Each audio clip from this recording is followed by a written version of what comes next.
Hello my friends and students, welcome on Deepkites. आज का हमारा टॉपिक रहेगा मलेरिया। आपको पता है कि मलेरिया पूरी दुनिया में कॉमनली पाई जाने वाली बीमारी है और ये कैसे होता है, किसकी वजह से होता है, यही चीज़ आज मैं आपको सिखाऊंगा। तो देखिए क्या है। तो मलेरिया लिख लेते हैं अपन। मलेरिया प्रोटोजोआ की वजह से होता है। प्रोटोजोआ है क्या? प्रोटोजोआ एक ग्रुप है छोटे छोटे जीवों का, माइक्रो ऑर्गेनिजम्स का, और उसमें भी एक जीव शामिल है जिसका नाम प्लाज्मोडियम है। तो मलेरिया किसकी वजह से होता है? प्लाज्मोडियम की वजह से। प्लाज्मोडियम है वो कई प्रकार के पाए जाते हैं। प्लाज्मोडियम वाइवेक्स है, प्लाज्मोडियम ओवेल है, प्लाज्मोडियम मलेरियाई, प्लाज्मोडियम नोवेल्सी और प्लाज्मोडियम फेल्सीपेरम। प्लाज्मोडियम जो फेल्सीपेरम है ये सबसे ज़्यादा खतरनाक होता है और पूरी दुनिया में सबसे ज़्यादा जो डेथ होती है, जो मौतें होती है, वो इसी की वजह से होती है, प्लाज्मोडियम फेलिसिप्रम के बारे में। बाकी जो ये है ये सीजनल है और कम खतरनाक होते हैं, यानी कि अगर आदमी इनकी वजह से बीमार भी हो जाता है तो कुछ ही दिनों में सही हो जाता है।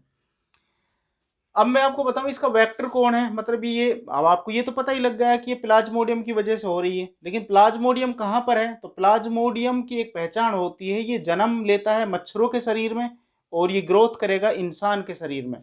तो एक मच्छर है जिसका नाम है फीमेल एनोफिलीज मॉस्किटो, यानी कि फीमेल मच्छर है ये। आपको मैं बताऊं कि इस दुनिया में जितनी भी मच्छरों से होने वाली जो बीमारी है वो ज़्यादातर फीमेल मच्छर के काटने से होती है। मेल मच्छर किसी को कोई नुकसान नहीं पहुंचाते, क्योंकि वो ना तो किसी का ब्लड चूसते हैं, ठीक है, वो कहाँ रहते हैं, वो जो फूलों का रस होता है इन पे ज़्यादातर मंडराते रहते हैं। तो फीमेल की वजह से होती है ज़्यादातर जो प्रॉब्लम है, जो मच्छरों के काटने से जो बीमारी होती है। तो ये भी किसकी वजह से हो रही है? फीमेल एनोफिलीज मॉस्किटो की वजह से। इसमें जो फीमेल मॉस्किटो है ये जब काटती है तो ये कौन से अंग को इफेक्ट करती है? तो ये करती है लीवर को और आपकी आरबीसी को, यानी कि रेड ब्लड सेल को। इसकी जो ये मलेरिया है इसमें कौन कौन से सिम्टम्स आते हैं? पहली बात तो ये है कि जैसी उस मच्छर ने काटा, फीमेल एनोफिलीज ने जैसी काटा, तो उसके 7 से 10 दिन के बाद में ये रिजल्ट आते हैं, यानी कि सिम्टम्स है जो ये मैं लक्षण बता रहा हूँ आपको, ये दिखने उसमें शुरू होंगे। तो क्या क्या सिम्टम्स आते हैं? हाई फीवर, यानी कि तेज बुखार होगा उस बंदे को, और ठंड लगेगी, यानी कि चिल्स, ठंड के साथ में बुखार आएगा। उल्टियां होगी, वोमिटिंग, और हेडेक मतलब कि सर दर्द होगा। इसके अलावा उसको तेज पसीने आते हैं, यानी कि बार बार बहुत तेज पसीने आते हैं। जैसी बुखार होगा तो पसीने आएंगे, लेकिन इसमें ज्यादा आते हैं। और थका हुआ महसूस करता है, यानी कि टायर्डनेस उसमें फील होती है। ये आपके सामने सिम्टम्स है जो मलेरिया के हैं। उसके अलावा मलेरिया से बचने के लिए आप क्या कर सकते हो, यानी कि इसके प्रिवेंशन क्या क्या है? तो प्रिवेंशन आपको सिंपल पता ही लग गया होगा कि मच्छरों को, यानी कि मत इकट्ठा होने दो, मच्छरों को जो ब्रीडिंग प्लेस है उसको खत्म कर दो, तो ये मलेरिया नहीं होती है। तो क्या क्या है आपके सामने? Control bread mosquitoes breeding place, यानी कि उस जगह को कंट्रोल करो जहां पर मच्छर जनन करते हैं, यानी कि मच्छरों में रिप्रोडक्शन होता है, उस वो जगह मत बनने दो। दूसरे क्या है? नोट स्टोर वाटर, यानी कि पानी को इकट्ठा मत होने दो, कहीं भी जमा मत होने दो इसमें, क्योंकि पानी जमा होगा तो मच्छर पैदा होंगे, उसमें मच्छर पैदा होंगे तो मलेरिया होगा। यूज मॉस्किटो नेट, यानी कि जो मच्छरदानी है उसका उपयोग करें। मच्छरदानी हिंदुस्तान में सालों से उपयोग की जा रही है, तो आप इसको मच्छरों से बचने के लिए उपयोग कर सकते हैं। हिंदुस्तान का प्रोडक्ट है मॉस्किटो।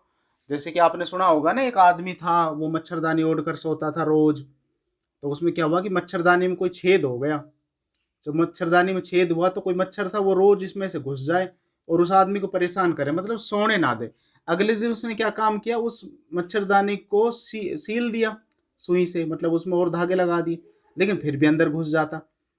तो वो 2-3 दिन तक नहीं सोया। उसने अब एक उपाय सोचा, उसने एक नाली ली प्लास्टिक की और यहाँ से जहाँ कटी हुई थी मच्छरदानी वहां से निकाली और परली तरफ से उसको ऐड कर दिया।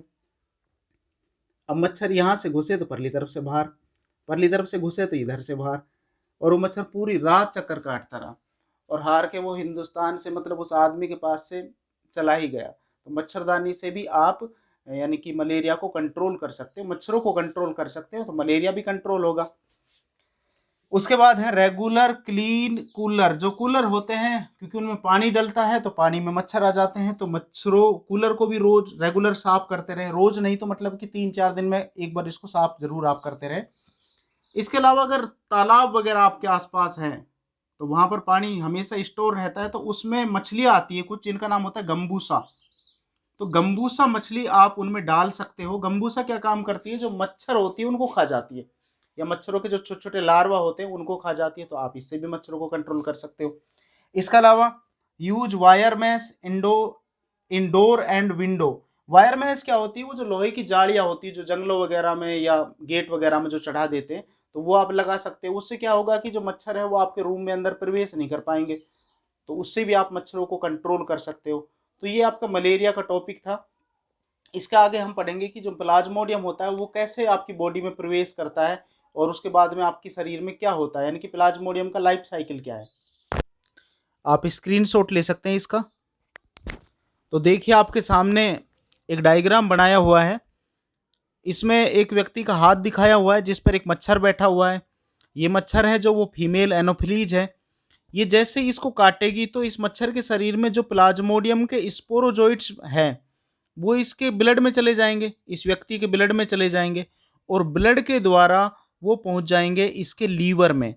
अब क्या होंगे, ये जो पैरासाइट हैं ये लीवर में आकर एसेक्सुअल रिप्रोडक्शन करेंगे, और एसेक्सुअल रिप्रोडक्शन के दौरान क्या होगा, जो लीवर सेल है वो ब्रस्ट हो जाएगी, यानी कि वो टूट जाएगी, और जिसकी वजह से जो ये स्पोरोजोइट से ये बाहर खिंड जाएंगे, यानी कि उस लीवर सेल में खिंड जाएंगे, यानी कि फैल जाएंगे पूरे। और उसके बाद में ये क्या करेंगे, ये वहाँ से निकलकर, लीवर सेल से निकलकर इस बंदे की आरबीसी में चले जाएंगे, रेड ब्लड सेल में चले जाएंगे, और रेड ब्लड सेल में दोबारा से एसेक्सुअल रिप्रोडक्शन करेंगे, जिनकी वजह से आरबीसी है वो भी टूट जाएगी। आरबीसी के टूटने से एक पदार्थ निकलेगा, इस पदार्थ का नाम होगा हीमोजोइन, और हीमोजोइन ही वो पदार्थ है जिसकी वजह से इस आदमी को बुखार आता है और कपकपी चढ़ती है, यानी कि उसको ठंड लगती है। अब इसके बाद में क्या होगा, ये जो एसेक्सुअल रिप्रोडक्शन से जो जो स्पोरोजोइट्स बने इनमें से कोई मेल होगा कोई फीमेल होगा, तो ये दोनों आपस में कम्बिनेशन करेंगे और गैमीट बना लेंगे।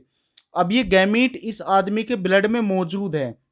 अब दोबारा क्या होगा, एक दोबारा से एक हाथ दिखाया हुआ है, इसका मतलब कोई दूसरी मच्छर आएगी और वो इस हाथ में से, यानी कि ब्लड के द्वारा, और उस गैमीट को उठा लेती है, यानी कि चूस लेती है, और इसके बाद में वो गैमीट इस मच्छर के शरीर में चले जाएंगे, जिसके बाद में मच्छर की गट में, यानी कि उसकी आंत में जाकर फर्टिलाइजेशन होगा, यानी कि सेक्सुअल रिप्रोडक्शन होगा, फर्टिलाइजेशन होगा, और फर्टिलाइजेशन से जो जो गैमीट बने, यानी कि जो फर्टिलाइजेशन का जो प्रोडक्ट है वो उसकी लार में चला जाएगा, मच्छर की लार में। और मच्छर ये अब इन्फेक्टिव हो चुकी है, अब ये मच्छर किसी को भी काटेगी तो ये मलेरिया कोजिंग करेगी, और फिर वापस उसी हाथ पर हम आ जाते हैं। तो ये था प्लाज्मोडियम का लाइफ साइकिल। आपको अच्छे से समझ आया होगा, मुझे कमेंट करके ज़रूर बताएं। बहुत बहुत शुक्रिया, फिर मुलाकात होगी।